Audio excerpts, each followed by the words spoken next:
یہ ناقابل قبول ہوگا. پیپلز پارٹی حکومت کو ذمہ داروں کے خلاف سخت اقدامات کرنے چاہیے. ناظرین، آج ایک واقعہ لاہور میں رپورٹ ہوا جہاں پر مبینہ طور پر ایک کالج کے سیکیورٹی گارڈ کا ایک بچی کے ساتھ مبینہ زیادتی کا معاملہ سامنے آیا. کب تک ہم اپنی بچیوں، اپنی ماؤں بہنوں کے ساتھ ایسا ظلم دیکھتے رہیں گے اور چپ ٹھانیں گے؟ کب تک؟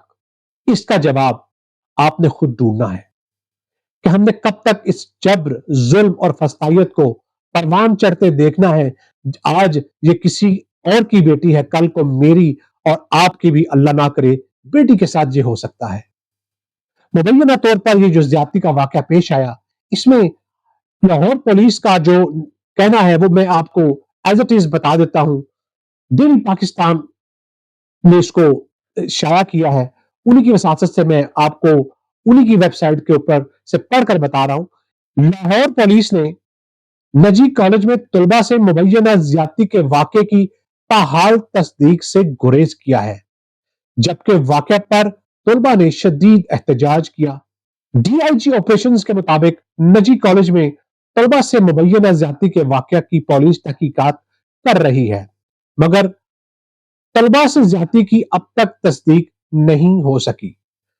جب سے 4 سے 5 نجی ہسپتالز میں طلبہ کے داخلے کا کوئی ریکارڈ نہیں ہے.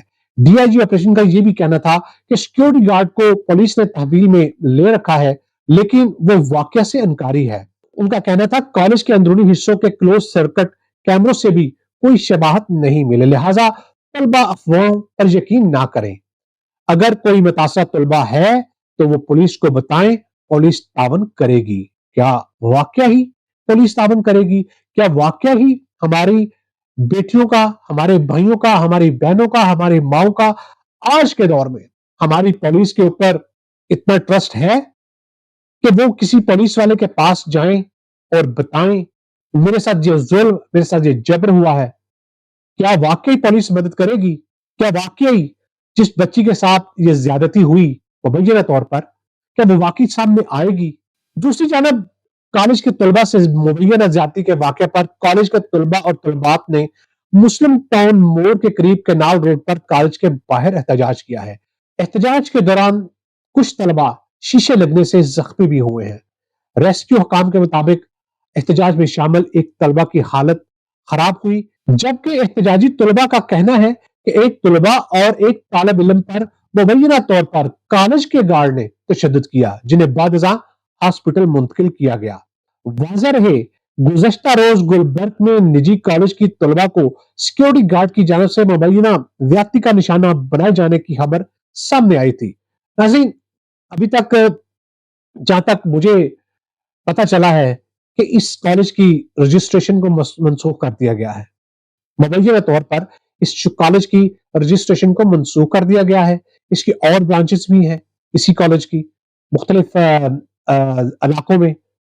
لیکن سوچنے کی بات یہ ہے کہ ہمارے کالجز میں، ہماری یونیورسٹیز میں، ہمارے گھروں میں، ہمارے روڈز پر ہماری بیٹیاں، ہماری مائیں، ہماری بہنیں محفوظ نہیں ہیں.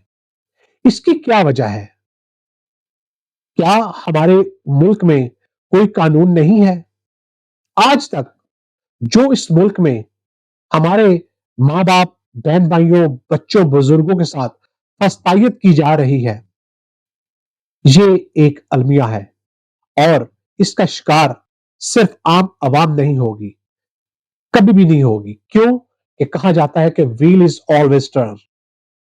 تو جب یہ پہیا گھومتا ہے نا تو ان کی طرف بھی جاتا ہے جو یہ ظلم کرتے ہیں یا کرواتے ہیں، جو اس ظلم کا ساتھ دیتے ہیں. اب وہ پولیس میں ہو، ہمارے محکموں بیٹھے وہ آفیسرز ہوں جو سب کچھ دیکھتے ہوئے اپنے کان، اپنی آنکھیں بند رکھیں، ایسے واقعات پر وہ آگے بڑھ کر ان کا مداوا نہ کریں. اگر آپ قانون کے مطابق ان واقعات کو نہیں روکیں گے تو لوگ قانون کو اپنے ہاتھ میں لے لیں گے. جب لوگ قانون کو اپنے ہاتھ میں لیتے ہیں تو وہی ہوتا ہے جو پچھلے دنوں عمر کوٹ میں ہوا. ایک توہین مذہب کے نام پر ایک ڈاکٹر کو قتل کر دیا گیا۔ ایسے واقعات کو روکنے کے لیے ہماری عدالتوں میں بیٹھے ججز کو جاگنا پڑے گا۔ اس ملک کو بچانے کے لیے ہماری عدالتوں میں بیٹھے منصف جو ہیں ان کو جاگنا پڑے گا، کیونکہ یہ ان کی بھی بیٹیاں ہیں، یہ ان کے بھی بچے ہیں۔ تو اگر وہ اس کو یہ سوچیں کہ یہ ہمارے بچے ہیں تو وہ لازماً جاگیں گے اور اس ملک کو بچانے کی کوشش کریں گے۔ تو ناظرین، یہ تھی آج کی میری ویڈیو، تھوڑی سی لمبی ہو گئی ہے، معذرت چاہتا ہوں، لیکن انشاءاللہ اگلے ولاگ میں آپ سے دوبارہ ملاقات ہوگی۔ میرے چینل کو سبسکرائب کرنا نہ بھولیے گا، بیل آئیکن کو ضرور دبائیں اور اس ویڈیو کو زیادہ سے زیادہ شیئر کریں۔ کمنٹس میں بتائیں کہ آپ کو میری یہ ویڈیو کیسی لگی اور مزید مجھے کیسی ویڈیو کرنی چاہیے۔ تب تک کے لیے اجازت دیجیے عامر بٹ کو۔ اللہ نگہبان، اللہ تعالیٰ آپ کا اور پاکستان کا حامی ناصر ہو۔